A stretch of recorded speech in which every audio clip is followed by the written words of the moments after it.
नमस्कार दोस्तों, welcome to my YouTube channel Nancy Success Classes. आज मैं आप सभी लोगों के लिए हिंदी में वर्णमाला व विराम चिन्ह से संबंधित महत्वपूर्ण क्वेश्चन लेकर आए हूँ। तो देखिए दोस्तों, वर्णमाला से संबंधित क्वेश्चन हर कंपटीशन की परीक्षाओं में पूछे जाते हैं।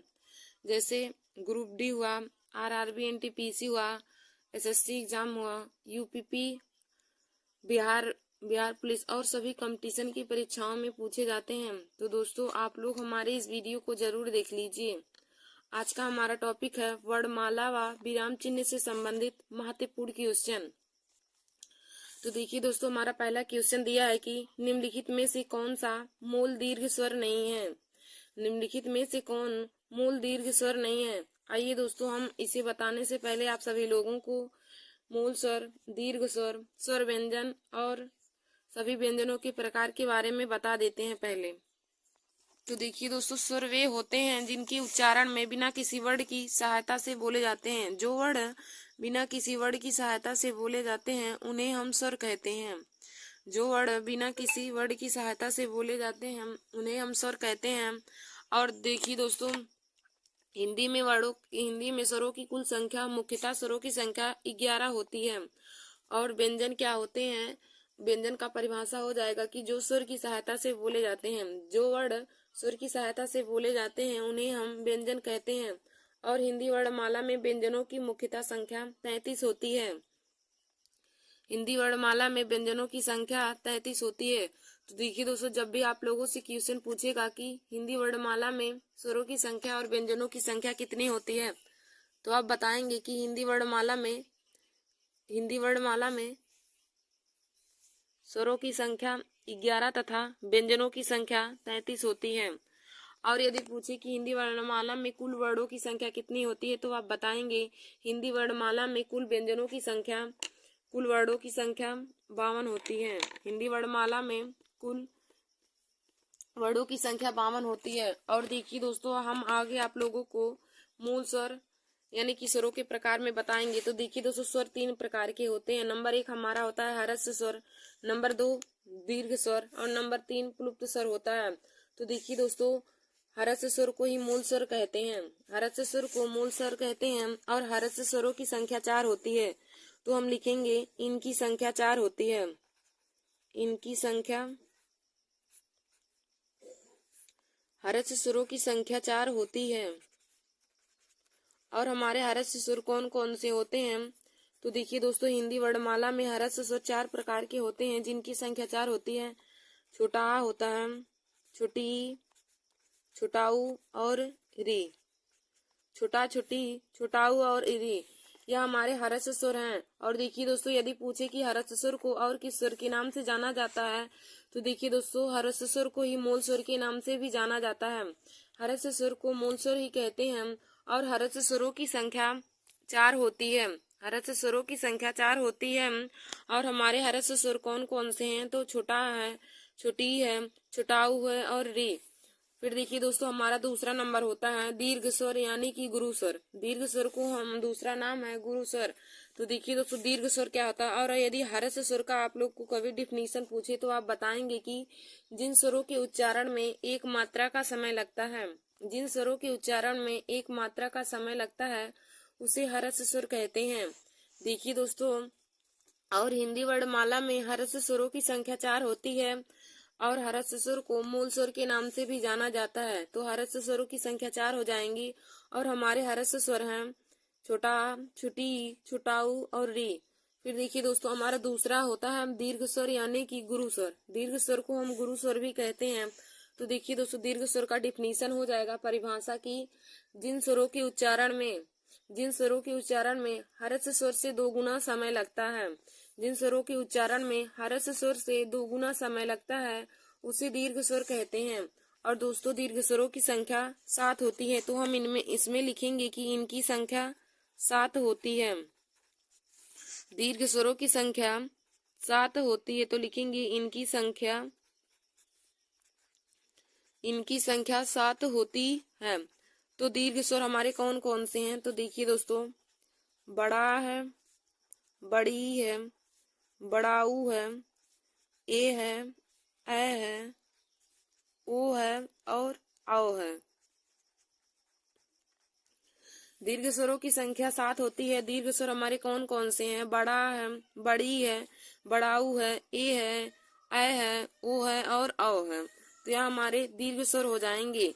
देखिए दोस्तों, कभी कभी हरस स्वर ना देकर मूल स्वर देता है कि मूल स्वरों की हिंदी वर्णमाला में मूल स्वरों की संख्या कितनी होती है। तो आप लोग बताएंगे कि हिंदी वर्णमाला में मूल स्वरों की कुल संख्या 4 होती है। और यदि पूछे कि दीर्घ स्वर यानी कि गुरु स्वरों की संख्या हिंदी वर्णमाला में कितनी होती है, तो दोस्तों मूल स्वरों, दीर्घ स्वरों या फिर गुरु स्वरों की संख्या हिंदी वर्णमाला में 7 होती हैं। फिर देखिए दोस्तों, आगे हम आप लोग को बताएंगे अंतस्थ व्यंजन। अंतस्थ व्यंजन कौन कौन से होते हैं और इनकी संख्या हिंदी वर्णमाला में कितनी होती है। तो देखिए दोस्तों, अंतस्थ स्वरों की संख्या, अंतस्थ व्यंजनों की संख्या हिंदी वर्णमाला में 4 होती है। तो हम इसमें लिखेंगे कि इनकी संख्या इनकी संख्या 4 होती है। अंतस्थ व्यंजन हिंदी वर्णमाला में 4 होते हैं। और हमारे अंतस्थ व्यंजन कौन कौन से हैं? तो देखिए दोस्तों, या है, रा है, ला है और वाह। या, रा, ला और वाह यह अंतस्थ व्यंजन है। हिंदी वर्णमाला में अंतस्थ व्यंजन 4 प्रकार के होते हैं। और हमारे कौन कौन से अंतस्थ व्यंजन होते हैं? तो या है, रा है, ला है और वाह है। यह चारों हमारे अंतस्थ व्यंजन होते हैं। फिर देखिए दोस्तों, आगे हम देखेंगे, हमारा अगला है ऊष्म व्यंजन। ऊष्म व्यंजन हिंदी वर्णमाला में कितने प्रकार के होते हैं? तो देखिए दोस्तों, ऊष्म व्यंजन भी हिंदी वर्णमाला में ऊष्म व्यंजनों की संख्या भी 4 होती है। हम लिखेंगे इनकी संख्या 4 होती है। इसमें हम लिखेंगे कि इनकी संख्या 4 होती है। इनकी संख्या 4 होती है। देखिए दोस्तों, ऊष्म व्यंजनों की संख्या 4 होती है। और हमारे ऊष्म व्यंजन कौन कौन से होते हैं? बड़ा सा है, खट्टी सा है, छोटा सा है और हा। बड़ा सा, खट्टी सा, छोटा सा, हा, यह हमारे ऊष्म व्यंजन होते हैं। ऊष्म व्यंजनों की संख्या हिंदी वर्णमाला में 4 होती है। और देखिए दोस्तों, ऊष्म व्यंजन कौन कौन से होते हैं? तो बड़ा सा हुआ, खट्टी सा, छोटा सा और हा, यह चारों हमारे ऊष्म व्यंजन होते हैं। फिर देखिए दोस्तों, हमारा अगला है कि संयुक्त व्यंजनों की संख्या हिंदी वर्णमाला में कितनी होती है। संयुक्त व्यंजनों की संख्या हिंदी वर्णमाला में कितनी होती है? तो देखिए दोस्तों, संयुक्त व्यंजनों की भी संख्या हिंदी वर्णमाला में 4 होती है। तो हम लिखेंगे कि इनकी संख्या 4 होती है। इनकी संख्या भी 4 होती है। और देखिए दोस्तों, संयुक्त व्यंजन हमारे कौन कौन से होते हैं? तो संयुक्त व्यंजन हमारे होते हैं छत है, त्रा है, ज्ञ है और स्रा है। उसमें संयुक्त व्यंजन हमारे छत, त्रा है, ज्ञ और स्रा है। तो संयुक्त व्यंजन भी हिंदी वर्णमाला में 4, संयुक्त व्यंजनों की संख्या हिंदी वर्णमाला में 4 होती है। और हमारे संयुक्त व्यंजन कौन कौन से हैं? तो छत है, त्रा है, ज्ञ है और स्रा। अब देखिए दोस्तों, हम आप लोग को बताते हैं कि छत्र, ज्ञ और स्रा किन किन की संयोग से बनते हैं। तो देखिए दोस्तों, छत्र जो होता है यह आधा का प्लस खट्टी सा के संयोग से बनता है। छत्र है जो, यह आधा का प्लस खट्टी सा के संयोग से बनता है। जो त्रा है, यह आधा ता प्लस रा की संयोग से बनता है। जो हमारा ज्ञ है, आधा जा प्लस इया की संयोग से बनता है। और जो स्रा है, आधा बड़ा सा प्लस में रा की संयोग से बनता है। देखिए दोस्तों, संयुक्त व्यंजन की संख्या 4 होती है। हिंदी वर्णमाला में संयुक्त व्यंजनों की संख्या 4 होती है। और हमारे संयुक्त व्यंजन कौन कौन से हैं? तो संयुक्त व्यंजन है छत्र, ज्ञ और स्रा। छत्र, त्रा, ज्ञ और स्रा यह हमारे संयुक्त व्यंजन हैं। तो देखिए दोस्तों, यह किन किन की संयोग से बनते हैं, यह भी क्वेश्चन में पूछा जाता है। हमारे कभी कभी क्वेश्चन में पूछ लिया जाता है कि छत्र किस किस के संयोग से बनता है। तो दोस्तों देखिए, छत्र जो हमारा होता है यह आधा का प्लस खट्टी सा की संयोग से बनता है। जो त्रा है, आधा ता प्लस रा की संयोग से बनता है। और जो ज्ञ है, यह आधा जा प्लस इया के संयोग से बनता है। और जो स्रा है, यह आधा बड़स सा और रा की संयोग से बनता है। तो देखिए दोस्तों, मैंने आप सभी लोगों को बताया मूल स्वरों के बारे में। मैंने आप लोगों को बताया मूल स्वरों के बारे में। तो देखिए दोस्तों, मूल स्वरों का परिभाषा क्या होता है कि मूल स्वर यानी कि हरस स्वर, जिन स्वरों के उच्चारण में एक मात्रा का समय लगे, जिन स्वरों के उच्चारण में एक मात्रा का समय लगे उसे हम हर्ष स्वर कहते हैं। और देखिए दोस्तों, हर्ष स्वरों की संख्या हिंदी वर्णमाला में 4 होती है और हर्ष स्वरों को ही हम मूल स्वर के नाम से भी जानते हैं। हर्ष स्वर का दूसरा नाम मूल स्वर होता है। और देखिए दोस्तों, हर्ष स्वरों की संख्या हिंदी वर्णमाला में 4 होती है और हमारे हर्ष स्वर हैं छोटा आ, छोटी ई, छोटा ऊ और री। यह हमारे हर्ष स्वर हैं। फिर दूसरा हमारा होता है दीर्घ स्वर यानी कि गुरु स्वर। दीर्घ स्वर को गुरु स्वर के नाम से भी जानते हैं।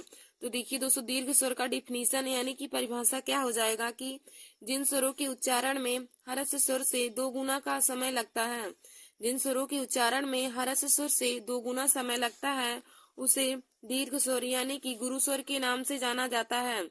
और देखिए दोस्तों, हिंदी वर्णमाला में दीर्घ स्वरों की संख्या 7 होती है। हमारे दीर्घ स्वर कौन कौन से हैं? तो देखिए दोस्तों, बड़ा आ है, बड़ी है, बड़ाऊ है, ए है, ओ और औ। यह हमारे 7 दीर्घ स्वर हैं। फिर दोस्तों, हमने आप लोगों को आगे बताया अंतस्थ व्यंजन। अंतस्थ व्यंजन, तो देखिए दोस्तों, अंतस्थ व्यंजन की संख्या हिंदी वर्णमाला में 4 होती है।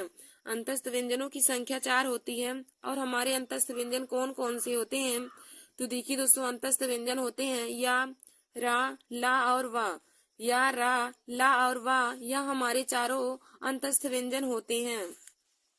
फिर दोस्तों, हमने आगे आप लोग को बताया ऊष्म व्यंजन। तो देखिए दोस्तों, ऊष्म व्यंजनों की संख्या हिंदी वर्णमाला में 4 होती है। ऊष्म व्यंजनों की भी संख्या हिंदी वर्णमाला में 4 होती है। और देखिए दोस्तों, ऊष्म व्यंजन कौन कौन से होते हैं?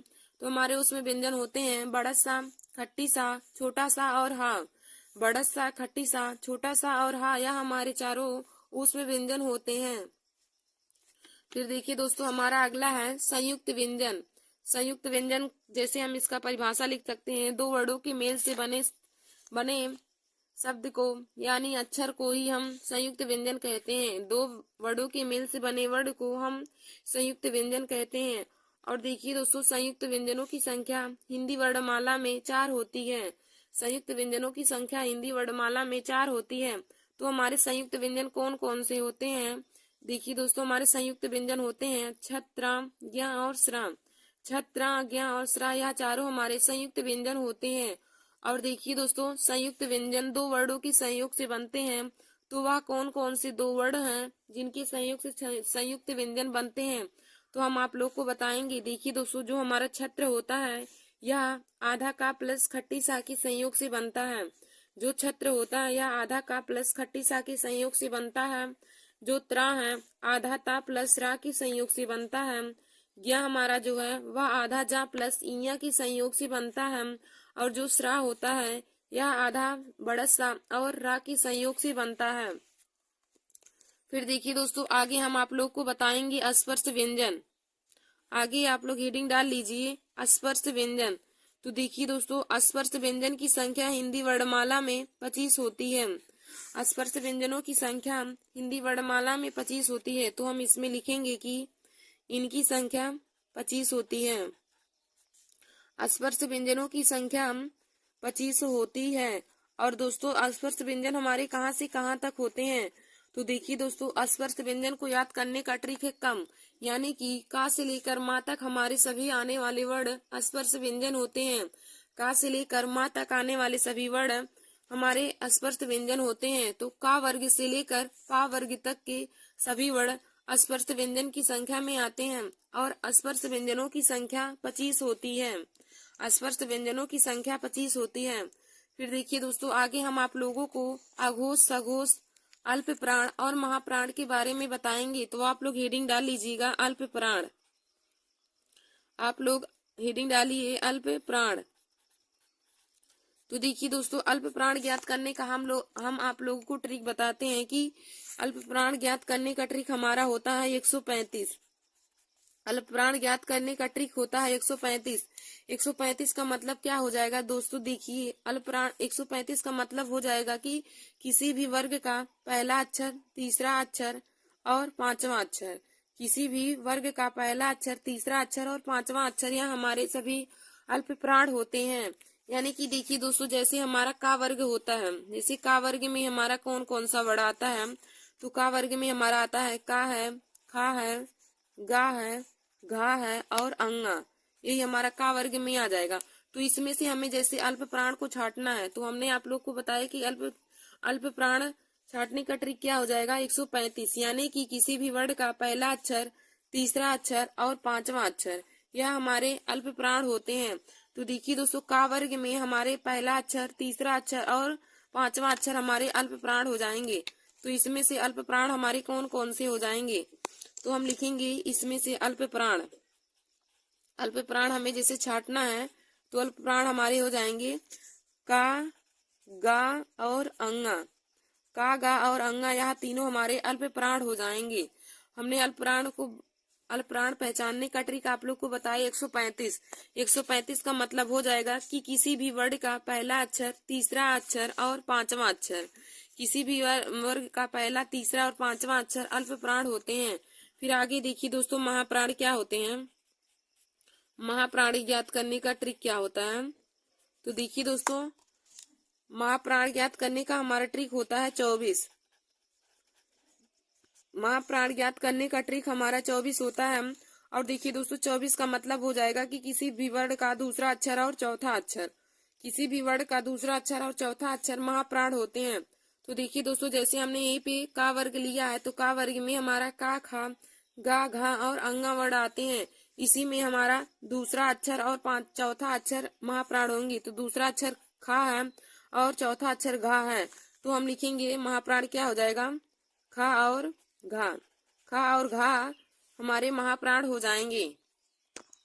फिर दोस्तों आगे हम आप लोग को अघोष और सघोष के बारे में बताते हैं। तो देखिए दोस्तों, अगला हमारा है अघोष। अगला हमारा है अघोष। तो देखिए दोस्तों, अघोष को जानने का ट्रिक क्या होता है, अघोष को याद करने का ट्रिक होता है 12। अघोष को याद करने का ट्रिक होता है 12, यानी कि किसी भी वर्ण का पहला अक्षर और दूसरा अक्षर। जैसे हम यहाँ पे चा वर्ग ले रहे हैं, और चा वर्ग में हमारे कौन कौन से वर्ण होंगे, चा, छा, जा, झा और इया। देखिए दोस्तों, अघोष को ज्ञात करने का ट्रिक हमारा 12 होता है, यानी कि किसी भी वर्ण का पहला अक्षर और दूसरा अक्षर, किसी भी वर्ण का पहला और दूसरा अक्षर हमारे अघोष वर्ण में आते हैं। और देखिए दोस्तों, हमने जैसे यहाँ पे चा वर्ग लिया है, तो चा वर्ग में चा है, छा है, जा है, झा और इया, चा, छा, जा, झा और इया हमारे चा वर्ग में आते हैं। तो देखिए दोस्तों, इसी में से हमारा पहला और दूसरा अक्षर हमारे अघोष हो जाएंगे। तो पहला अक्षर चा है और दूसरा छा है, तो अघोष वर्ण हमारे हो जाएंगे, अघोष वर्ण इसमें से हो जाएंगे चा और छा, अघोष वर्ण हो जाएंगे चा और छा। फिर देखिए दोस्तों, हमारा दूसरा होता है सघोष। दूसरा सघोष होता है, और सघोष को याद करने का ट्रिक क्या होता है, तो देखिए दोस्तों, सघोष को याद करने का ट्रिक 345 होता है। सघोष को याद करने का ट्रिक 345 होता है। और 345 का मतलब क्या हो जाएगा, देखिए दोस्तों, 345 का अर्थ हो जाएगा कि किसी भी वर्ण का तीसरा अक्षर, चौथा अक्षर और पांचवा अक्षर, किसी भी वर्ण का तीसरा अक्षर, चौथा अक्षर और पांचवा अक्षर हमारे सघोष वर्ण होते हैं। तो देखिए दोस्तों, जैसे हमने यहाँ पे चा वर्ग लिया है, तो चा वर्ग में हमारा हो जाएगा चा, छा, जा, झा और इया। चा, छा, जा, झा और इया हमारे यहाँ सघोष वर्ण होते हैं। तो देखिए दोस्तों, इसमें से तीसरा वर्ण, चौथा वर्ण और पांचवा वर्ण हमारे सघोष व्यंजन हो जाएंगे।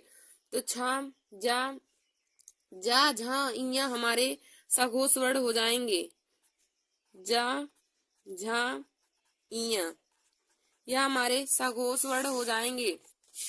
तो दोस्तों, आशा करती हूँ कि आप लोगों को अल्प प्राण, महाप्राण, सघोष और अघोष के बारे में बहुत अच्छे से पता चल गया होगा। तो देखिए दोस्तों, हमने आप लोग को बताया कि अल्प प्राण ज्ञात करने का ट्रिक क्या होता है। तो अल्प प्राण ज्ञात करने का ट्रिक होता है 135। अल्प प्राण ज्ञात करने का ट्रिक 135 होता है। 135 का अर्थ क्या होता है कि किसी भी वर्ण का पहला अक्षर, तीसरा अक्षर और पांचवा अक्षर, किसी भी वर्ग का पहला अक्षर, तीसरा अक्षर और पांचवा अक्षर यहाँ हमारे अल्प प्राण होते हैं। और देखिए दोस्तों, हमारा अगला हमने आप लोग को बताया था, जैसे हमने यहाँ पे उदाहरण भी लिया, जैसे हमने का वर्ग लिया है, तो का वर्ग में हमारे का, खा, गा, घा और अंगा, यही पांचों वर्ण आते हैं। तो इसी में से हमें अल्प प्राण को छांटना है। तो हमने आप लोग को अल्प प्राण छांटने का ट्रिक बताया है 135। तो इसमें से हमारा यानी कि पहला अक्षर, तीसरा अक्षर और पांचवा अक्षर हमारा अल्प प्राण होगा। तो देखिए दोस्तों, पहला अक्षर का है, तीसरा अक्षर गा है और पांचवा अक्षर अंगा। तो का, गा और अंगा हमारे अल्प प्राण हो जाएंगे। फिर देखिए दोस्तों, अगला हमारा है, हमने आप लोग को बताया महाप्राण। तो महाप्राण ज्ञात करने का ट्रिक क्या होता है? 24। महाप्राण ज्ञात करने का ट्रिक होता है 24, यानी कि किसी भी वर्ण का दूसरा अक्षर और चौथा अक्षर महाप्राण होते हैं। किसी भी वर्ग का दूसरा अक्षर और चौथा अक्षर महाप्राण होते हैं। देखिए, जैसे हमने यहाँ पे का वर्ग ही लिया है, तो का वर्ग में का, खा, गा, घा और अंगा यह हमारे सब आते हैं। तो दोस्तों, इसी में से हमारा दूसरा और चौथा वर्ण महाप्राण हो जाएंगे, यानी कि जो खा है और घा यह दूसरा और चौथा अक्षर है, तो यह हमारे महाप्राण हो जाएंगे। तो दोस्तों, अल्प प्राण ज्ञात करने का ट्रिक 135 होता है और महाप्राण ज्ञात करने का ट्रिक 24 होता है। 135 का मतलब किसी भी वर्ण का पहला अक्षर, तीसरा अक्षर और पांचवा अक्षर। और दोस्तों, 24 का मतलब किसी भी वर्ण का दूसरा अक्षर और चौथा अक्षर जो होंगे वह महाप्राण होंगे। फिर दोस्तों, हमने आगे आप लोगों को अघोष और सघोष के बारे में बताया। तो हमने आप लोग को बताया कि अघोष को ज्ञात करने का ट्रिक क्या हो जाएगा हमारा? अघोष को ज्ञात करने का ट्रिक 12 हो जाएगा, यानी कि किसी भी वर्ग का पहला अक्षर और दूसरा अक्षर हमारे अघोष होंगे। किसी भी वर्ग का पहला अक्षर और दूसरा अक्षर हमारे अघोष होंगे। देखिए, हमने जैसे यहाँ पे चा वर्ग ही लिया है, तो चा वर्ग में हमारे कौन कौन से वर्ड आते हैं? चा है, छा है, जा है, झा है और इया। चा, छा, जा, झा, इया यह हमारे अघोष वर्ड होते हैं। और दोस्तों, इसी में हमारा पहला वर्ड और दूसरा वर्ड हमारे अघोष हो जाएंगे। तो दोस्तों, चा, छा हमारे पहले और दूसरे वर्ड हैं, तो अघोष वर्ड यही हो जाएंगे। फिर हमने आगे आप लोग को बताया सघोष वर्ण। तो सघोष क्या होते हैं? सघोष का ट्रिक होता है 345। सघोष को ज्ञात करने का ट्रिक है 345, यानी किसी भी वर्ण का तीसरा अक्षर, चौथा अक्षर और पांचवा अक्षर। तो दोस्तों, चा वर्ग में हमारा तीसरा अक्षर, चौथा अक्षर और पांचवा अक्षर है जा है, झा है, इया। तो जा, झा, इया हमारे सघोष वर्ण हो जाएंगे। तो देखिए दोस्तों, आज हमने आप सभी लोगों को हिंदी में मूल स्वरों के बारे में, दीर्घ स्वर के बारे में, अंतस्थ व्यंजन, ऊष्म व्यंजन, संयुक्त व्यंजन, स्पर्श व्यंजन, अल्प प्राण, महाप्राण, अघोष और सघोष के बारे में बताया है। तो दोस्तों, आशा करती हूँ कि आप लोगों को आज का हमारा यह वीडियो समझ में आया होगा। धन्यवाद दोस्तों। ऐसे ही हमारे वीडियो को देखने के लिए और हिंदी, जीके और मैथ के महत्वपूर्ण टॉपिक को पाने के लिए आप सभी लोग हमारे YouTube channel Nancy Success classes को सब्सक्राइब कर लीजिए और अपने दोस्तों में शेयर करना ना भूलिए। देखिए दोस्तों, आज का हमने जो टॉपिक लिया है यह वर्णमाला से संबंधित बहुत ही महत्वपूर्ण है। वर्णमाला से संबंधित इसी से ही क्वेश्चन हर बार ही हर कंपटीशन की परीक्षाओं में पूछे जाते हैं। तो देखिए दोस्तों, जैसे ग्रुप डी हुआ, आरआरबी, एनटीपीसी, यूपीपी, यह सभी कंपटीशन की परीक्षाओं में पूछे जाते हैं। तो आप सभी लोग हमारे इस वीडियो को जरूर देख लीजिए। धन्यवाद दोस्तों। हाय दोस्तों, welcome to my YouTube channel Nancy Success Classes. आज हम सभी लोग क्लास 10 और क्लास 12 के लिए विषय हिंदी में महत्वपूर्ण टॉपिक के बारे में पढ़ेंगे दोस्तों। तो दोस्तों, आज का हमारा टॉपिक है संधि। संधि। देखिए दोस्तों, क्लास 12 में संधि 3 नंबर के पूछे जाते हैं, हर बार ही 3 नंबर के पूछे जाते हैं। और क्लास 10 में 2 नंबर में संधि आती है। तो आप सब लोग हमारे इस वीडियो को जरूर देख लें। यह बोर्ड एग्जाम की परीक्षा के लिए बहुत ही महत्वपूर्ण टॉपिक है संधि। तो आप सब लोग हमारे इस वीडियो को जरूर देख लें, जिससे आप सभी लोगों का 3 व 2 नंबर पक्के हो जाएं। तो आप सब लोग हमारे इस वीडियो को अपने दोस्तों में भी शेयर कर दीजिए। तो दोस्तों, हमारा क्वेश्चन है, निम्न प्रश्नों का संधि विच्छेद कीजिए। निम्न प्रश्नों का संधि विच्छेद कीजिए। देखिए दोस्तों, आप सभी लोगों को क्वेश्चन में सिर्फ संधि विच्छेद करने को आता है, और हम क्लास 12 में संधि विच्छेद करने को आता है, लेकिन क्लास 10 में संधि भी पूछ लेती है। इसलिए हमने संधि विच्छेद भी किया है और उसको बताया भी है कि वह कौन सी संधि है। तो देखिए दोस्तों, हमारा क्वेश्चन पहला है, यद्यपि। यद्यपि का हम लोग संधि विच्छेद करेंगे। तो देखिए दोस्तों, यद्यपि का संधि विच्छेद हो जाएगा यदि प्लस अपि। यद्यपि का संधि विच्छेद हो जाएगा यदि प्लस अपि, और यह है यड़ संधि। देखिए दोस्तों, अधिकतर आधा वाले शब्द हमेशा ही यड़ संधि में होते हैं। जिसमें आधा शब्द लग जाए वह यड़ संधि का उदाहरण होता है। तो यद्यपि, यद्यपि का संधि विच्छेद हो जाएगा यदि प्लस अपि, तो यह यड़ संधि का उदाहरण है। हमारा दूसरा है चंद्रोदय। चंद्रोदय, तो देखिए दोस्तों, इसका संधि विच्छेद हो जाएगा चंद्र प्लस उदय। चंद्र प्लस उदय, तो यह गुण संधि का उदाहरण है, क्योंकि यहाँ पे चंद्र में आ और यहाँ से उ, और आ और उ मिलकर ओ बन जाएगा। तो ए ओ अरल गुण संधि की परिभाषा में आता है, तो इसलिए यह गुण संधि हो जाएगा। और हमारा तीसरा है सूर्योदय। सूर्योदय, तो इसका संधि विच्छेद हो जाएगा सूर्य प्लस उदय। सूर्य प्लस उदय, और यह गुण संधि का उदाहरण है। हमारा चौथा है कवीश्वरा। कवीश्वरा, तो इसका संधि विच्छेद हो जाएगा कवि प्लस ईश्वरा। कवि प्लस ईश्वरा, देखिए दोस्तों, यह दीर्घ संधि का उदाहरण है, क्योंकि यहाँ पे छोटी और बड़ी मिलकर बड़ी बनेगा।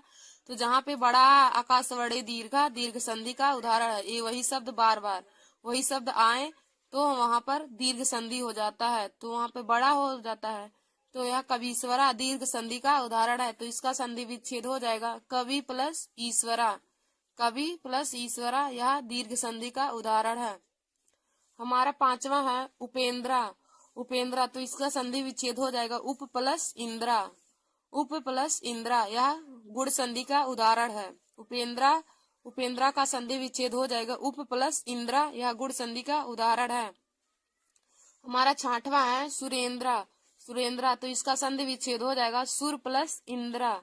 सुर प्लस इंद्रा, यह है गुण संधि का उदाहरण। सुर प्लस इंद्रा, यह है गुण संधि का उदाहरण। हमारा सातवां है रविंद्रा। रविंद्रा, तो यह देखिए दोस्तों, रविंद्रा का संधि विच्छेद हो जाएगा रवि प्लस इंद्रा। रवि प्लस इंद्रा, यह दीर्घ संधि का उदाहरण है। रविंद्रा, रवि प्लस इंद्रा, यह दीर्घ संधि का उदाहरण है। हमारा आठवां है नयनम। नयनम, तो इसका संधि विच्छेद हो जाएगा ने प्लस अनम। नयनम, इसका संधि विच्छेद हो जाएगा ने प्लस अनम। यह हमारा अयादि संधि का उदाहरण है। यह हमारा अयादि संधि का उदाहरण है। नयनम, ने प्लस अनम, अयादि संधि का उदाहरण है। हमारा नौवां है विद्यालय। विद्यालय, तो देखिए दोस्तों, विद्यालय का संधि विच्छेद हो जाएगा विद्या प्लस आलय। विद्या प्लस आलय, तो यह दीर्घ संधि का उदाहरण है। विद्या प्लस आलय, दीर्घ संधि। हमारा 10वां है मधवरी। मधवरी, तो देखिए दोस्तों, इसका संधि विच्छेद हो जाएगा मधु प्लस अरि। मधु प्लस अरि, तो यह देखिए दोस्तों, यड़ संधि का उदाहरण है। मधवरी, मधु प्लस अरि, यड़ संधि का उदाहरण है। हमारा 11वां है पौनम। पौनम, तो पौनम का संधि विच्छेद हो जाएगा पोधन अनम। पोधन अनम, यह अयादि संधि का उदाहरण है। पौनम, पोधन अनम, अयादि संधि का उदाहरण है। हमारा 12वां है नायिका। तो नायिका का संधि विच्छेद हो जाएगा न प्लस इका। नायिका, इसका संधि विच्छेद हो जाएगा न प्लस इका। यह दोस्तों अयादि संधि का उदाहरण है। पौनम और नायिका, यह बोर्ड एग्जाम की परीक्षा में हर बार ही पूछे जाते हैं। तो आप सब लोग इस जो क्वेश्चन को बहुत अच्छे तरीके से जान लीजिए। पौनम का संधि विच्छेद पोधन अनम, यह अयादि संधि का उदाहरण है। और नायिका न प्लस इका, यह भी अयादि संधि का उदाहरण है। हमारा 13वां है भानुदया। भानुदया, तो इसका संधि विच्छेद हो जाएगा भानु प्लस उदया। भानुदया, तो इसका संधि विच्छेद हो जाएगा भानु प्लस उदया, तो यह दीर्घ संधि का उदाहरण है। हमारा 14वां है तथेव। तथेव, तो इसका संधि विच्छेद हो जाएगा तथा प्लस एव, यह है वृद्धि संधि का उदाहरण। तथेव, तथा प्लस एव, यह है वृद्धि संधि का उदाहरण। हमारा 15वां है प्रत्येक। प्रत्येक का संधि विच्छेद हो जाएगा प्रतिधन एक। प्रतिधन एक, यह दोस्तों यड़ संधि का उदाहरण है। देखिए दोस्तों, प्रत्येक में ता आधा है, जहाँ पर आधा आधा अक्षर आ जाए वहां पर अधिकतर ही यड़ संधि का उदाहरण होता है। तो देखिए दोस्तों, प्रत्येक में आधा ता है, तो यह भी यड़ संधि का उदाहरण हो जाएगा। तो इसका संधि विच्छेद हो जाएगा प्रतिधन एक, यड़ संधि का उदाहरण है। फिर 16वां है गायिका।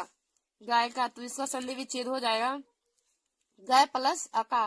गायिका, इसका संधि विच्छेद है गए प्लस अका, यह है आयादी संधि का उदाहरण। फिर हमारा 17वां है साक्षरा, तो इसका संधि विच्छेद हो जाएगा सा प्लस अक्षरा। साक्षरा तो साक्षरा का संधि विच्छेद हो जाएगा सा प्लस अक्षरा, यह दीर्घ संधि का उदाहरण है। साक्षरा सा प्लस अक्षरा दीर्घ संधि का उदाहरण है। दोस्तों अब हम सब लोग आगे की क्वेश्चन को देखेंगे। हमारा अगला क्वेश्चन 18वां है तवलकारा। तवलकारा देखिए दोस्तों, इसका हम लोग संधि विच्छेद करेंगे तो हो जाएगा तव प्लस लिरी कारा। तव प्लस लिरी कारा यह यड़ संधि का उदाहरण है। देखिए दोस्तों, तवलकारा में आधा ला आया है तो यह भी यड़ संधि का उदाहरण हो जाएगा। तो तवलकारा इसका संधि विच्छेद हो जाएगा तव प्लस लिरी कारा। तव प्लस लिरी कारा तो यह यड़ संधि का उदाहरण है। हमारा 19वां है विद्या अध्ययनम। विद्या अध्ययनम, विद्या अध्ययनम तो दोस्तों इसका संधि विच्छेद हो जाएगा विद्या प्लस अध्ययनम, यह हमारा दीर्घ संधि का उदाहरण है। देखिए दोस्तों, दीर्घ संधि पहचानने का बहुत आसान ट्रिक होता है। यहाँ पे देखिए बड़ा का मात्रा लगा है तो यह हमारा 99% यह दीर्घ संधि का ही उदाहरण होगा। विद्या प्लस अध्ययनम बराबर दीर्घ संधि का उदाहरण है। फिर हमारा 20वां है गंगोरमी। गंगोरमी, गंगोरमी तो हम इसका संधि विच्छेद देखेंगे गंगोरमी का, तो गंगोरमी का संधि विच्छेद हो जाएगा गंगा प्लस उर्मी। गंगा प्लस उर्मी तो यह यड़ संधि का, यह गुण संधि का उदाहरण है। गंगोरमी, गंगा प्लस उर्मी यह हमारा गुण संधि का उदाहरण है। हमारा 21वां है नायका। 21वां है नायका तो इसका संधि विच्छेद हो जाएगा न प्लस अका। न प्लस अका तो यह हमारा आयादी संधि का उदाहरण हो जाएगा। नायका न प्लस अका आयादी संधि का उदाहरण हो जाएगा। हमारा 22वां है देवालया। देवालया तो दोस्तों इसका संधि विच्छेद हो जाएगा देव प्लस आलया। देव प्लस आलया यह भी दीर्घ संधि का उदाहरण है। देवालया देखिए दोस्तों, देवालया में भी वहाँ पे बड़ा का मात्रा है तो यह भी हमारा दीर्घ संधि का उदाहरण हो जाएगा। देवालया देव प्लस आलया दीर्घ संधि का उदाहरण है। हमारा 23वां है मदनोत्सवा। मदनोत्सवा तो इसका संधि विच्छेद हो जाएगा मदन प्लस उत्सवा। मदन प्लस उत्सवा तो यह हमारा गुण संधि का उदाहरण है। मदनोत्सवा मदन प्लस उत्सवा गुण संधि का उदाहरण है।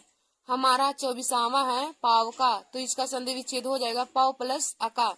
पावका इसका संधि विच्छेद हो जाएगा पव प्लस अका, यह हमारा आयादी संधि का उदाहरण है। पावका पव धन अका आयादी संधि का उदाहरण है। फिर हमारा 24वां है 25वां है हिमालय, तो इसका संधि विच्छेद हो जाएगा हिम प्लस आलया। हिम प्लस आलया तो यह हमारा दीर्घ संधि का उदाहरण है। हिमालय हिम प्लस आलया यह है दीर्घ संधि का उदाहरण है। फिर हमारा 26वां है देशाभिमाना। देशाभिमाना तो इसका संधि विच्छेद हो जाएगा देश प्लस अभिमाना। देश प्लस अभिमाना यह हमारा दीर्घ संधि का उदाहरण है।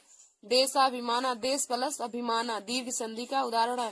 फिर हमारा 27वां है महेशा। महेशा तो इसका संधि विच्छेद हो जाएगा महा प्लस ईसा। महेशा इसका संधि विच्छेद हो जाएगा महा प्लस ईसा, यह हमारा गुण संधि का उदाहरण है। फिर 28वां है सर्वोदया। सर्वोदया तो दोस्तों यह सर्वोदया का संधि विच्छेद हो जाएगा सर्व प्लस उदया। सर्वोदया सर्व प्लस उदया यह गुण संधि का उदाहरण है। सर्वोदया सर्व प्लस उदया यह इसमें सर्वोदया में हमारे गुण संधि है। फिर हमारा 29वां है परमेश्वरा। परमेश्वरा तो देखिए दोस्तों इसका संधि विच्छेद हो जाएगा परम प्लस ईश्वरा। परमेश्वरा इसका संधि विच्छेद हो जाएगा परम प्लस ईश्वरा, तो यह हमारा गुण संधि है। परमेश्वरा में पूछे कौन सी संधि है तो हमारा गुण संधि हो जाएगा परम प्लस ईश्वरा, इसका संधि विच्छेद हो जाएगा। फिर हमारा 30वां है वधुस्वा। वधुस्वा तो देखिए दोस्तों वधुस्वा का संधि विच्छेद हो जाएगा वधु प्लस उत्सवा। वधु प्लस उत्सवा तो इस यह दीर्घ संधि का उदाहरण है। वधुस्वा वधु प्लस उत्सवा दीर्घ संधि का उदाहरण है। फिर हमारा 31वां है गिरीशा। गिरीशा तो इसका संधि विच्छेद हो जाएगा गिरी प्लस ईसा। गिरीशा गिरी प्लस ईसा दोस्तों यह हमारा दीर्घ संधि का उदाहरण है। गिरीशा गिरी प्लस ईसा दीर्घ संधि का उदाहरण है। फिर हमारा 32वां है देवर्षि। देवर्षि तो इसका संधि विच्छेद हो जाएगा देव प्लस ऋषि। देव प्लस ऋषि तो इसमें भी गुण संधि हो जाएगी दोस्तों। देवर्षि, देव प्लस ऋषि, इसमें भी गुण संधि हो जाएगी। हमारा 33वां है विद्यार्थी। विद्यार्थी, तो इसका संधि विच्छेद हो जाएगा विद्या प्लस अर्थी। विद्या प्लस अर्थी, तो इसमें दीर्घ संधि हो जाएगी। विद्यार्थी में पूछे कि कौन सी संधि है, तो इसमें भी दीर्घ संधि हो जाएगी। देखिए दोस्तों, विद्यार्थी में भी ढा पे बड़ी की मात्रा, बड़ा की मात्रा है, तो यह भी दीर्घ संधि का उदाहरण हो जाएगा। अब हम लोग 34वें क्वेश्चन को देखेंगे। तो 34वां है भवनम। भवनम, तो भवनम का संधि विच्छेद हो जाएगा भो प्लस अनम। भो प्लस अनम, यह हमारा आयादी संधि का उदाहरण है। भवनम, भो प्लस अनम, आयादी संधि हो जाएगा। फिर हमारा 35वां है महोत्सवा। महोत्सवा, तो महोत्सवा, तो इसका संधि विच्छेद हो जाएगा महोत्सवा का महा प्लस उत्सवा। महा प्लस उत्सवा, इसका इसमें संधि हो जाएगी गुण संधि। महोत्सवा महा प्लस उत्सवा, गुण संधि हो जाएगी। फिर हमारा 36वां है रमेशा। रमेशा, तो इसका संधि विच्छेद हो जाएगा रमा प्लस ईसा। रमेशा, रमा प्लस ईसा, इसमें भी गुण संधि हो जाएगी। रमेशा, रमा प्लस ईसा, इसमें गुण संधि हो जाएगी। फिर 37वां है इत्यादि। इत्यादि, तो इसका संधि विच्छेद हो जाएगा इति प्लस आदि। इत्यादि, इति प्लस आदि, यह भी हमारा यड़ संधि का उदाहरण है। इति प्लस आदि, इत्यादि, गुण यड़ संधि का उदाहरण है। फिर हमारा 38वां है अत्याचारा। अत्याचारा, तो हमारा इसका हो जाएगा अति प्लस आचारा। अत्याचारा, तो इसका संधि विच्छेद हो जाएगा अति प्लस आचारा, यह यड़ संधि का उदाहरण है। अति प्लस आचारा यड़ संधि का उदाहरण है। फिर हमारा 39वां है मात्राज्ञा। मात्राज्ञा, मातृ प्लस आज्ञा। मात्राज्ञा का संधि विच्छेद हो जाएगा मातृ प्लस आज्ञा, यह हमारा यड़ संधि का उदाहरण है। मात्राज्ञा, मातृ प्लस आज्ञा, यड़ संधि का उदाहरण है। फिर हमारा आज का लास्ट और वेरी वेरी इंपॉर्टेंट है, यह देखिए दोस्तों, स्वागतम। स्वागतम का संधि विच्छेद हर कंपटीशन की परीक्षाओं में, हर कंपटीशन की परीक्षाओं में तथा बोर्ड एग्जाम की परीक्षा में भी हर बार पूछा जाता है। इसलिए आप लोग स्वागतम के संधि विच्छेद को बहुत अच्छे तरीके से जान लीजिए। तो देखिए दोस्तों, स्वागतम का संधि विच्छेद हो जाएगा सु प्लस आगतम। स्वागतम का संधि विच्छेद हो जाएगा सु प्लस आगतम। स्वागतम में है यड़ संधि, सु प्लस आगतम, इसमें हो जाएगा यड़ संधि। धन्यवाद दोस्तों। ऐसे ही हमारे वीडियो को देखने के लिए आप सभी लोग हमारे YouTube channel Nancy Success classes को सब्सक्राइब कर लीजिए और लाइक और शेयर करना ना भूलिए। धन्यवाद दोस्तों। नमस्कार दोस्तों, welcome to my YouTube channel. आज मैं क्लास 10th के सब्जेक्ट हिंदी में मोस्ट इम्पोर्टेंट टॉपिक लेकर आई हूँ।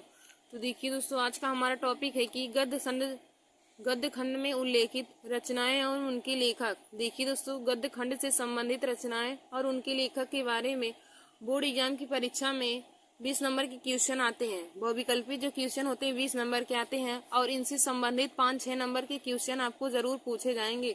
तो देखिए दोस्तों, आप लोग हमारे इस वीडियो को जरूर देख लीजिए। देखिए दोस्तों, यह वीडियो हमारा क्लास 10th के लिए नहीं बल्कि हर कंपटीशन की परीक्षाओं के लिए भी बहुत ही महत्वपूर्ण है और क्लास 12 के विद्यार्थियों के लिए भी बहुत महत्वपूर्ण है, क्योंकि क्लास 12th में भी हिंदी में रचनाएं और उनके लेखक के बारे में पूछा जाता है।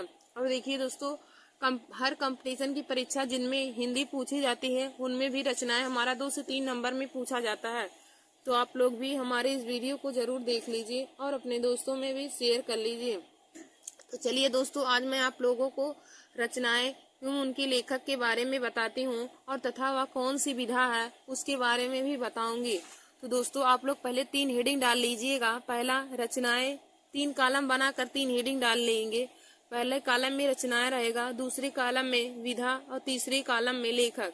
पहला कॉलम रचना रहेगा, दूसरा विधा, तीसरा लेखक। तो अब रचनाएं में हम पहले लिखेंगे। तो देखिए दोस्तों, हमारी पहली रचना है अथाह सागर। मतलब अथाह सागर किस विधा की रचना है और इसके लेखक कौन है उनके बारे में आप लोगों को मैं बताऊंगी। तो देखिए दोस्तों, अथाह सागर यह विज्ञान विधा की रचना है। अथाह सागर विज्ञान विधा की रचना है और अथाह सागर के लेखक जयप्रकाश भारती हैं। अथाह सागर के लेखक जयप्रकाश भारती और अथाह सागर विज्ञान विधा की रचना है। तो देखिए दोस्तों, जैसे आप लोग देख सकते हैं कि नीचे देखिए कितनी बार पूछा गया। 2011 में, 2013, 2017 और 2014 में 3-4 बार पूछा जा चुका है यह रचना। तो यह रचना बहुत ही महत्वपूर्ण है। तो पूछे कि अथाह सागर कौन सी विधा है, या फिर पूछे कि इसके लेखक कौन है, तो आप लोग बताएंगे अथाह सागर विज्ञान विधा की रचना है और इसके लेखक जयप्रकाश भारती हैं। फिर हमारा अगला है अनंत आकाश। तो देखिए दोस्तों, अनंत आकाश यह भी विज्ञान विधा की रचना है और अनंत आकाश के लेखक जयप्रकाश भारती जी हैं। अनंत आकाश के लेखक जयप्रकाश भारती हैं और अनंत आकाश भी विज्ञान विधा की रचना है। देखिए दोस्तों, अनंत आकाश विज्ञान विधा की रचना है और इसके लेखक जयप्रकाश भारती जी हैं। अनंत आकाश के लेखक जयप्रकाश भारती जी हैं और यह विज्ञान विधा की रचना है। तो अथाह सागर एवं अनंत आकाश दोनों विज्ञान विधा की रचना है और दोनों के लेखक ही जयप्रकाश भारती जी हैं। और देखिए दोस्तों, यह भी बहुत बार ही पूछा गया है अनंत आकाश। तो अथाह सागर एवं अनंत आकाश दोनों विज्ञान विधा की रचना है और दोनों के लेखक जयप्रकाश भारती जी हैं। फिर हमारा अगला क्वेश्चन है अंधा युग। अंधा युग के लेखक कौन है और इसकी कौन सी विधा है। तो देखिए दोस्तों, अंधा युग काव्य नाटक की विधा है और इसके लेखक धर्मवीर भारती जी हैं। अंधा युग काव्य नाटक की विधा है और इसके लेखक धर्मवीर भारती जी हैं। फिर हमारा अगला है अजात शत्रु। तो अजात शत्रु देखिए दोस्तों कौन सी विधा है। तो अजात शत्रु नाटक विधा की रचना है और इसके लेखक जयशंकर प्रसाद जी हैं। अजात शत्रु के लेखक जयशंकर प्रसाद जी हैं और अजात शत्रु नाटक विधा की रचना है।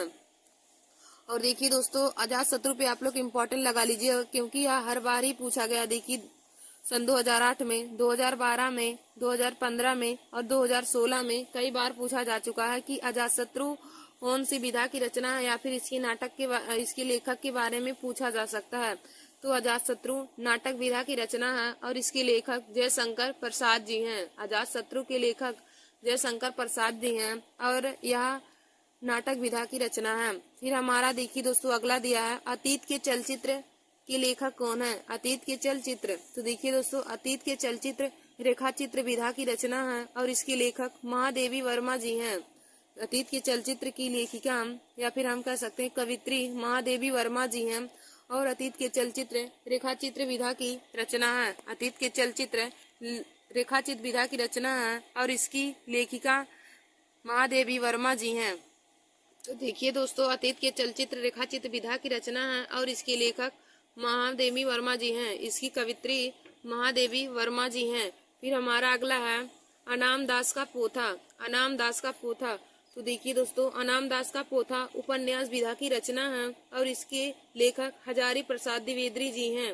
अनाम दास का पोथा उपन्यास विधा की रचना है और इसके लेखक हजारी प्रसाद द्विवेदी जी हैं। तो दोस्तों आप लोग अनाम दास के पोथा पे इम्पोर्टेंट लगा लीजिए क्योंकि यह हर बार ही बोर्ड एग्जाम की परीक्षा में पूछा जाता है। अनाम दास का पोथा, तो अनाम दास का पोथा उपन्यास विधा की रचना है और इसके लेखक हजारी प्रसाद द्विवेदी जी हैं। फिर हमारा अगला है अपनी खबर। अपनी खबर की पुस्तक के लेखक कौन है। तो देखिए दोस्तों, अपनी खबर आत्मकथा विधा की रचना है। अपनी खबर आत्मकथा विधा की रचना है और इसके लेखक पांडे बेचैन शर्मा उग्र जी हैं। पांडे बेचैन शर्मा उग्र जी अपनी खबर के लेखक हैं। तो अपनी खबर के लेखक पांडे बेचैन शर्मा उग्र जी हैं और यह कौन सी विधा है। तो यह आत्मकथा विधा की रचना है। अपनी खबर आत्मकथा विधा की रचना है और इसके लेखक पांडे बेचैन शर्मा उग्र जी हैं। फिर देखिए दोस्तों, हमारा अगला दिया है अर्धनारीसर। अर्धनारीसर किस विधा की रचना है और इसके लेखक कौन है। तो देखिए दोस्तों, अर्धनारीसर निबंध विधा की रचना है और इसके लेखक रामधारी सिंह दिनकर जी हैं। अर्धनारीसर निबंध विधा की रचना है और इसके लेखक रामधारी सिंह दिनकर जी हैं। दोस्तों आप लोग इस पर भी इम्पोर्टेंट का लगा लीजिए क्योंकि यह हर बार ही पूछा गया। देखिए 2012 में, 2013, 14, 16 मतलब लगातार ही कई सालों में पूछा गया है। तो आप लोग इसको भी बहुत अच्छे से याद कर लीजिएगा। अर्धनारीसर निबंध विधा की रचना है और इसके लेखक रामधारी सिंह दिनकर जी हैं। अर्धनारीसर के लेखक रामधारी सिंह दिनकर जी हैं। फिर देखिए दोस्तों, हमारा अगला दिया है अग्नि रेखा।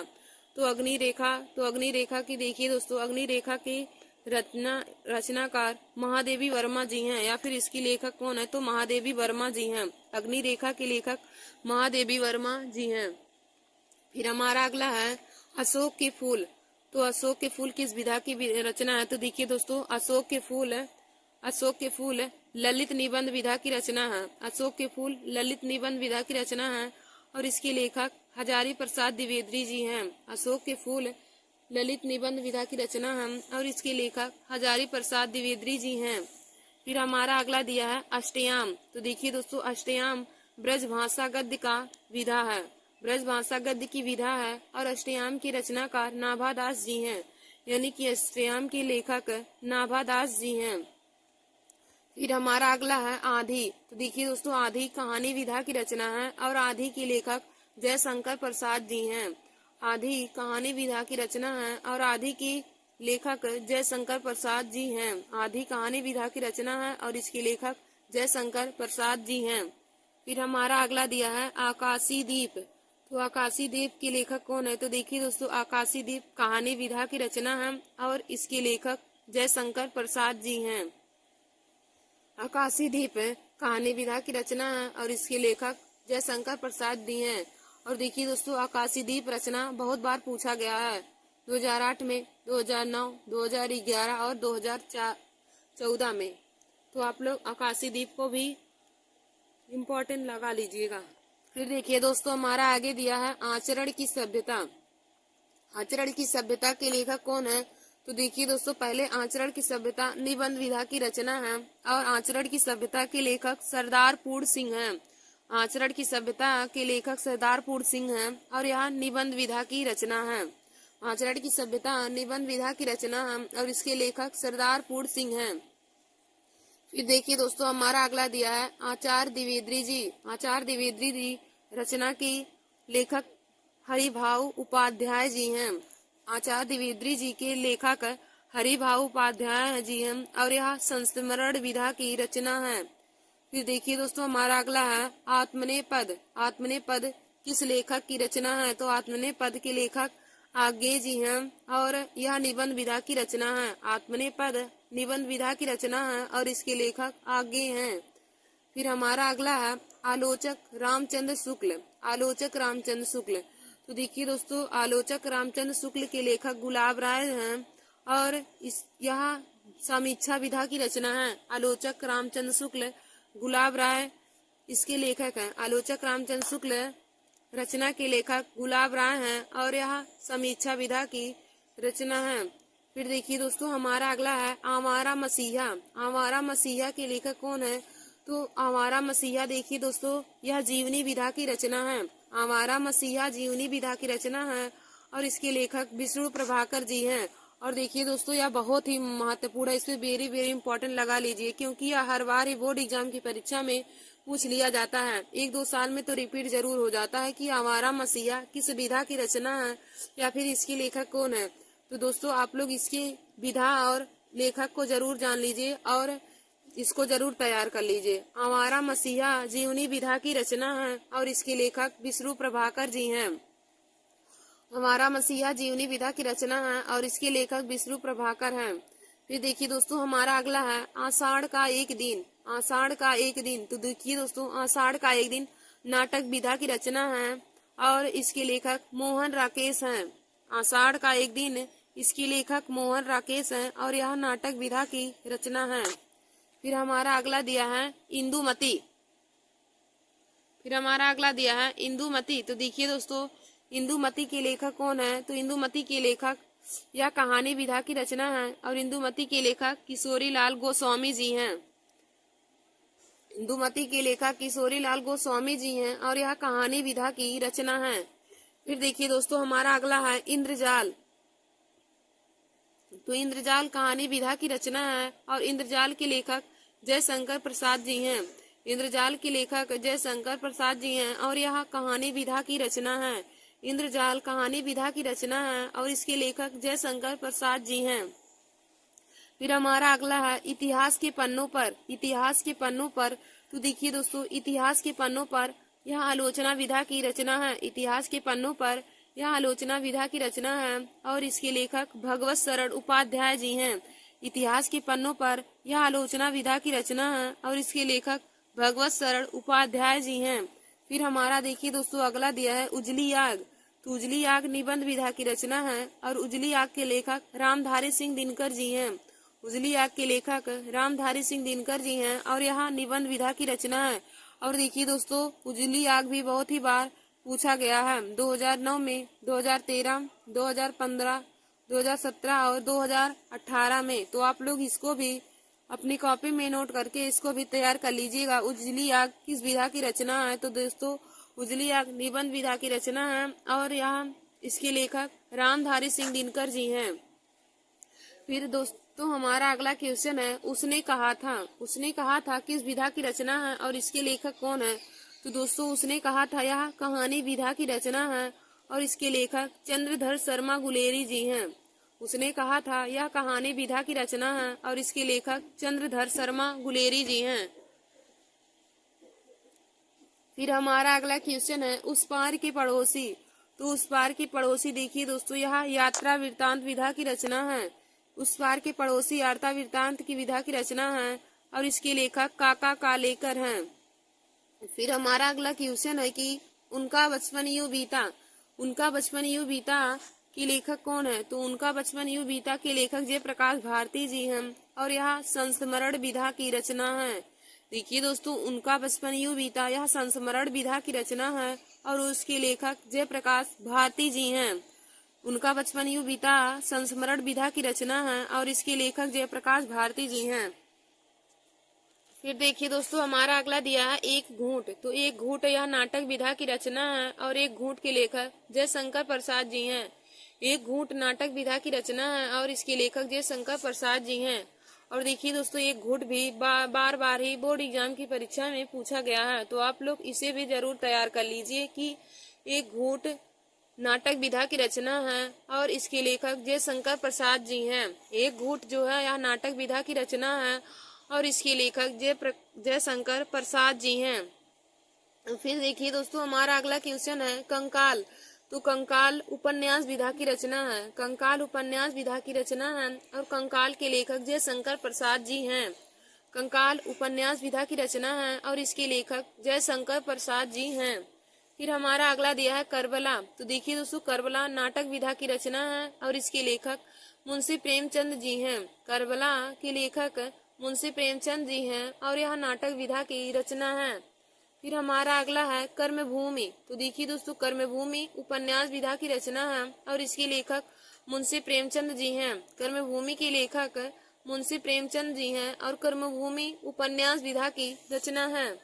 फिर हमारा अगला दिया है कलम का सिपाही। कलम का सिपाही। तो देखिए दोस्तों, कलम का सिपाही जीवनी है अमृत राय की। यदि इसके लेखक पूछा जाता, जीवनी इनकी है और इसकी रचनाकार यदि पूछा जाता तो रचनाकार कलम के सिपाही के मुंशी प्रेमचंद हो जाते। तो जीवनी यहाँ अमृत राय की है और इसको लिखे हैं मुंशी प्रेमचंद। तो कलम का सिपाही जीवनी विधा की रचना है और इसके लेखक अमृत राय जी हैं। फिर हमारा अगला है कल्पलता। कल्पलता के लेखक कौन है? तो देखिए दोस्तों, कल्पलता निबंध विधा की रचना है। कल्पलता निबंध विधा की रचना है और इसके लेखक हजारी प्रसाद द्विवेदी जी हैं। कल्पलता निबंध विधा की रचना है, इसके लेखक हजारी प्रसाद द्विवेदी जी हैं।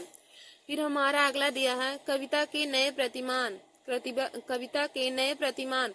तो देखिए दोस्तों, कविता के नए प्रतिमान आलोचना विधा की रचना है और इसके लेखक नामवर सिंह हैं। कविता के नए प्रतिमान आलोचना विधा की रचना है, इसके लेखक नामवर सिंह हैं।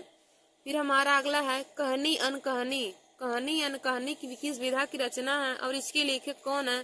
तो देखिए दोस्तों, कहानी अनकहानी निबंध विधा की रचना है और इसके रचनाकार धर्मवीर भारती जी हैं।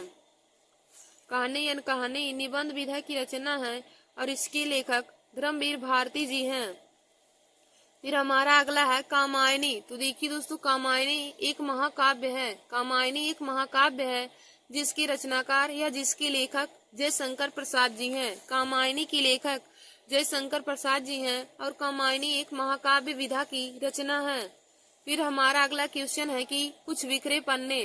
कुछ बिखरे पन्ने। तो देखिए दोस्तों, कुछ बिखरे पन्ने निबंध विधा की रचना है और कुछ बिखरे पन्ने के लेखक पदुमलाल पुन्नालाल बख्शी जी हैं। कुछ बिखरे पन्ने के लेखक पदुमलाल पुन्नालाल बख्शी जी हैं और यह निबंध विधा की रचना है। फिर हमारा अगला है कुटज। तो कुटज देखिए दोस्तों, ललित निबंध विधा की रचना है। कुटज ललित निबंध विधा की रचना है और इसके लेखक हजारी प्रसाद द्विवेदी जी हैं। कुटज के लेखक हजारी प्रसाद द्विवेदी जी हैं और यह ललित निबंध विधा की रचना है। फिर हमारा अगला है कुल्ली भाट। तो कुल्ली भाट व्यंग विधा की रचना है और इसके लेखक सूर्यकांत त्रिपाठी निराला जी हैं। कुल्ली भाट यह व्यंग विधा की रचना है और इसके लेखक सूर्यकांत त्रिपाठी निराला जी हैं। फिर देखिए दोस्तों हमारा अगला है कि क्या भूलूं क्या याद करूं। क्या भूलूं क्या याद करूं। तो देखिए दोस्तों क्या भूलूं क्या याद करूं आत्मकथा विधा की रचना है और इसके लेखक हरिवंश राय बच्चन जी हैं। क्या भूलूं क्या याद करूं आत्मकथा विधा की रचना है और इसकी रचनाकार या इसके लेखक हरिवंश राय बच्चन जी हैं। और देखिए दोस्तों यह भी बार बार ही बोर्ड एग्जाम की परीक्षा में पूछा गया है। क्या भूलूं क्या याद करूं। तो देखिए दोस्तों क्या भूलूं क्या याद करूं आत्मकथा विधा की रचना है और इसकी लेखक हरिवंश राय बच्चन जी हैं। फिर देखिए दोस्तों हमारा अगला क्वेश्चन है क्या भूलूं। तो देखिए दोस्तों क्या भूलूं निबंध विधा की रचना है और क्या भूलूं के लेखक हैं पद्मलाल पुन्नालाल बख्शी जी। पद्मलाल पुन्नालाल बख्शी क्या भूलूं के लेखक हैं और यह निबंध विधा की रचना है। फिर हमारा अगला है खून की छींटे। तो खून की छींटे लेख संग्रह विधा की रचना है। खून की छींटे लेख संग्रह विधा की रचना है और खून की छींटे के लेखक भगवत शरण उपाध्याय जी हैं। खून की छींटे के लेखक भगवत शरण उपाध्याय जी हैं और यह लेख संग्रह विधा की रचना है। तो देखिए दोस्तों यह भी बहुत बार ही बोर्ड एग्जाम की परीक्षा में पूछा गया है 2008 में, 2009, 2011, 2013, 2014, 2016 और 2017 में, यानी कि बार बार ही यह रचना पूछी गई है। खून की छींटे के लेखक कौन है। तो दोस्तों खून की छींटे के लेखक भगवत शरण उपाध्याय जी हैं और यह लेख संग्रह विधा की रचना है। तो देखिए दोस्तों खून की छींटे के लेखक भगवत शरण उपाध्याय जी हैं और यह लेख संग्रह विधा की रचना है। फिर हमारा अगला है गबन। तो गबन उपन्यास विधा की रचना है और गबन के लेखक मुंशी प्रेमचंद जी हैं। गबन उपन्यास विधा की रचना है और इसके लेखक मुंशी प्रेमचंद जी हैं। फिर हमारा अगला दिया है गांधी जी की देन। तो गांधी जी की देन यह निबंध विधा की रचना है और इसके लेखक डॉक्टर राजेंद्र प्रसाद जी हैं। गांधी जी की देन यह निबंध विधा की रचना है और इसके लेखक डॉक्टर राजेंद्र प्रसाद जी हैं। फिर हमारा अगला दिया है गांव सुखी हम सुखी किस विधा की रचना है और इसके लेखक कौन है। तो देखिए दोस्तों गांव सुखी हम सुखी यह विनोबा भावे की रचना है और यह निबंध विधा की रचना है और इसके लेखक विनोबा भावे जी हैं। गांव सुखी तो हम सुखी यह विनोबा भावे की रचना है और इसके यह दोस्तों निबंध विधा की रचना है। फिर हमारा अगला है गिरती दीवारें। गिरती दीवारें के लेखक कौन है और इसकी विधा कौन है। तो दोस्तों गिरती दीवारें के लेखक उपेंद्र नाथ अस्क हैं। गिरती दीवारें के लेखक उपेंद्र नाथ अस्क हैं और यह उपन्यास विधा की रचना है। फिर हमारा अगला है गुनाहों का देवता। गुनाहों का देवता। तो देखिए दोस्तों गुनाहों का देवता इसके लेखक धर्मवीर भारती हैं। गुनाहों के देवता के लेखक धर्मवीर भारती जी हैं और यह उपन्यास विधा की रचना है। गुनाहों का देवता उपन्यास विधा की रचना है और इसके लेखक धर्मवीर भारती जी हैं। फिर हमारा अगला है गेहूं और गुलाब। गेहूं और गुलाब। तो देखिए दोस्तों गेहूं और गुलाब निबंध विधा की रचना है और इसके लेखक रामवृक्ष बेनीपुरी जी हैं। गेहूं और गुलाब यह निबंध विधा की रचना है और इसके लेखक रामवृक्ष बेनीपुरी जी हैं। फिर हमारा अगला है गोदान। तो गोदान उपन्यास विधा की रचना है और गोदान के लेखक मुंशी प्रेमचंद जी हैं। गोदान जो है यह उपन्यास विधा की रचना है और इसके लेखक मुंशी प्रेमचंद जी हैं। फिर हमारा अगला है 11 वर्ष का समय। 11 वर्ष का समय। तो देखिए दोस्तों 11 वर्ष का जो समय है यह कहानी विधा की रचना है। 11 वर्ष का समय कहानी विधा की रचना है और इसके लेखक आचार्य रामचंद्र शुक्ल जी हैं। फिर दोस्तों हमारा अगला है चंद्रकांता। तो चंद्रकांता के लेखक देवकी नंदन खत्री जी हैं। चंद्रकांता के लेखक देवकी नंदन खत्री हैं और यह रचना उपन्यास विधा की है। चंद्रकांता उपन्यास विधा की रचना है और इसके लेखक देवकी नंदन खत्री जी हैं। फिर हमारा अगला है चंद्रगुप्त। तो देखिए दोस्तों चंद्रगुप्त यह नाटक विधा की रचना है। चंद्रगुप्त नाटक विधा की रचना है और इसके लेखक जयशंकर प्रसाद जी हैं। चंद्रगुप्त नाटक विधा की रचना है और इसके लेखक जयशंकर प्रसाद जी हैं। और देखिए दोस्तों चंद्रगुप्त रचना बहुत बार ही बोर्ड एग्जाम की परीक्षा में पूछा गया है। फिर हमारा अगला है चतुर चंचला। तो चतुर चंचला के लेखक गोपाल राम गहमरी हैं। चतुर चंचला के लेखक गोपाल राम गहमरी हैं। फिर हमारा अगला है चलो चांद पर चले। तो देखिए दोस्तों, चलो चांद पर चले यह विज्ञान विधा की रचना है और इसके लेखक जयप्रकाश भारती जी हैं। चलो चांद पर चले यह विज्ञान विधा की रचना है और इसके लेखक जयप्रकाश भारती जी हैं। फिर हमारा अगला है चिंतामणि। तो देखिए दोस्तों, चिंतामणि निबंध विधा की रचना है और इसके लेखक रामचंद्र शुक्ल जी हैं। चिंतामणि निबंध विधा की रचना है और इसके लेखक आचार्य रामचंद्र शुक्ल हैं। तो देखिए दोस्तों, चिंतामणि रचना भी बहुत बार ही बोर्ड एग्जाम की परीक्षा में पूछा गया है। चिंतामणि निबंध विधा की रचना है और इसके लेखक आचार्य रामचंद्र शुक्ल जी हैं। फिर हमारा अगला है चिता के फूल। तो चिता के फूल देखिए दोस्तों, कहानी विधा की रचना है और इसके लेखक रामवृक्ष बेनीपुरी जी हैं। चिता के फूल कहानी विधा की रचना है और इसके लेखक रामवृक्ष बेनीपुरी जी हैं। फिर हमारा अगला है चित्रलेखा। तो दोस्तों, चित्रलेखा उपन्यास विधा की रचना है और चित्रलेखा के लेखक भगवत चरण वर्मा जी हैं। चित्रलेखा के लेखक भगवत चरण वर्मा जी हैं और यह उपन्यास विधा की रचना है।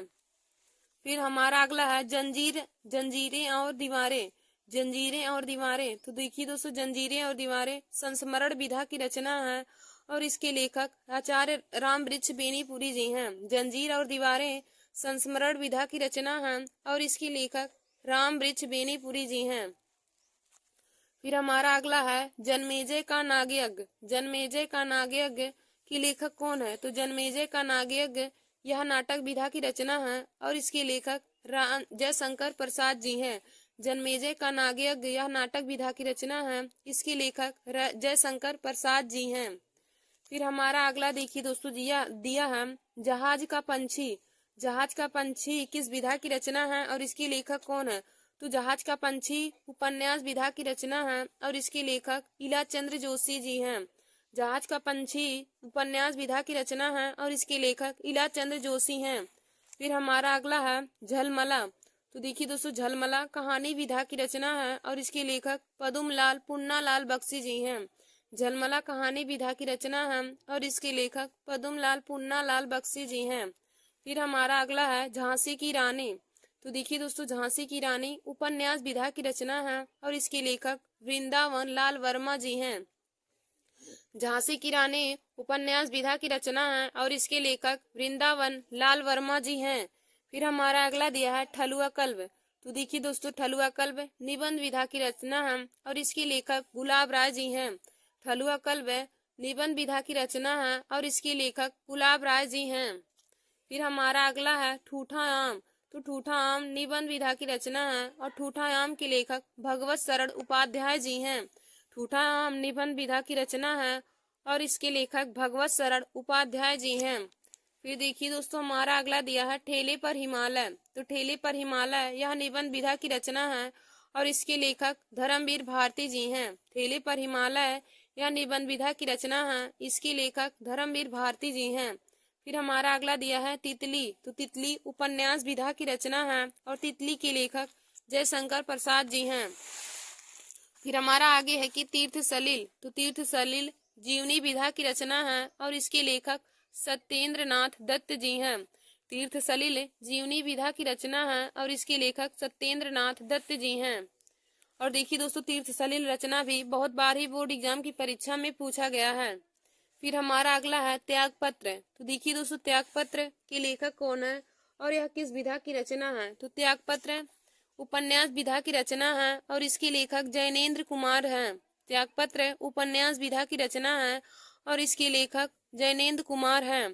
फिर हमारा अगला है तुम चंदन हम पानी। तुम चंदन हम पानी यह किस विधा की रचना है और इसके लेखक कौन है? तो तुम चंदन हम पानी निबंध विधा की रचना है और इसके लेखक डॉक्टर विद्यानिवास मिश्र जी हैं। तुम चंदन हम पानी यह निबंध विधा की रचना है और इसके लेखक डॉक्टर विद्यानिवास मिश्र जी हैं।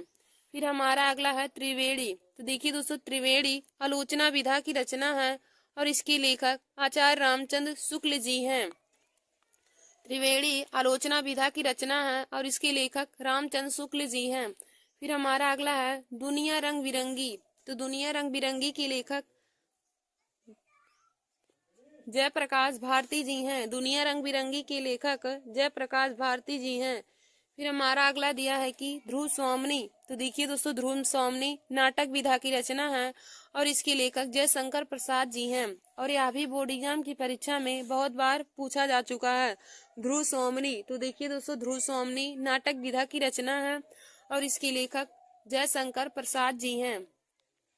फिर हमारा अगला है नवरस। तो नवरस के लेखक गुलाब राय जी हैं और यह आलोचना विधा की रचना है। नवरस आलोचना विधा की रचना है, इसके लेखक गुलाब राय जी हैं। फिर हमारा अगला है नहुस। तो देखिए दोस्तों, नहुस नाटक विधा की रचना है और इसके लेखक गोपाल चंद्र गिरधर दास हैं। नहुस के लेखक गोपाल चंद्र गिरधर दास हैं और यह नाटक विधा की रचना है। फिर हमारा अगला है नासिकेतोपाख्यान। नासिकेतोपाख्यान, यह देखिए दोस्तों आख्यान विधा की रचना है और नासिकेतोपाख्यान के लेखक सदल मिश्र हैं। तो यह रचना बहुत ही महत्वपूर्ण है, हर बार ही बोर्ड एग्जाम की परीक्षा में पूछा जाता है। नासिकेतोपाख्यान की रचना के लेखक कौन है? तो नासिकेतोपाख्यान के लेखक सदल मिश्र जी हैं। फिर हमारा अगला है नीड़ का निर्माण फिर। नीड़ का निर्माण फिर। तो देखिए दोस्तों, नीड़ का निर्माण फिर यह आत्मकथा विधा की रचना है और इसके लेखक हरिवंश राय बच्चन जी हैं। नीड़ का निर्माण फिर यह आत्मकथा की विधा की रचना है और इसके लेखक हरिवंश राय बच्चन जी हैं। फिर हमारा अगला है निर्मला। तो देखिए दोस्तों, निर्मला उपन्यास विधा की रचना है और निर्मला के लेखक मुंशी प्रेमचंद जी हैं। फिर हमारा अगला है नदी प्यासी थी। तो देखिए दोस्तों, नदी प्यासी थी यह नाटक विधा की रचना है, इसके लेखक डॉक्टर धर्मवीर भारती जी हैं। नदी प्यासी थी यह नाटक विधा की रचना है और इसके लेखक डॉक्टर धर्मवीर भारती जी हैं। फिर हमारा अगला है पंचांग दर्शन। तो पंचांग दर्शन के लेखक कौन है? तो देखिए दोस्तों, पंचांग दर्शन ज्योतिष विधा की रचना है और इसके लेखक मथुरानाथ शुक्ल जी हैं। फिर हमारा अगला है पतितों के देश में। तो देखिए दोस्तों, पतितों के देश में यह उपन्यास विधा की रचना है और इसके लेखक रामवृक्ष बेनीपुरी जी हैं। पतितों के देश में उपन्यास विधा की रचना है और इसके लेखक रामवृक्ष बेनीपुरी जी हैं। फिर हमारा अगला है कि पथ के साथी। तो पथ के साथी रेखा चित्र विधा की रचना है और इसकी लेखिका महादेवी वर्मा जी हैं। फिर हमारा अगला है परशुराम की प्रतीक्षा। तो देखिए दोस्तों, परशुराम की प्रतीक्षा यह काव्य विधा की रचना है और इसके लेखक रामधारी सिंह दिनकर जी हैं। धन्यवाद दोस्तों। आज मैंने क्लास 10, क्लास 12 और हर कंपटीशन की परीक्षा के लिए जिनमें हिंदी पूछे जाते हैं उनके लिए बहुत ही महत्वपूर्ण टॉपिक लेकर आए थे। तो आज का हमारा यह टॉपिक था कि गद्य खंड में प्रमुख लेखक और उनकी रचनाएं, प्रमुख रचनाएं और उनके लेखक के नाम। तो आप लोग हमारे इस वीडियो को जरूर देख लीजिए और अपने दोस्तों में भी शेयर कर लीजिए। धन्यवाद दोस्तों।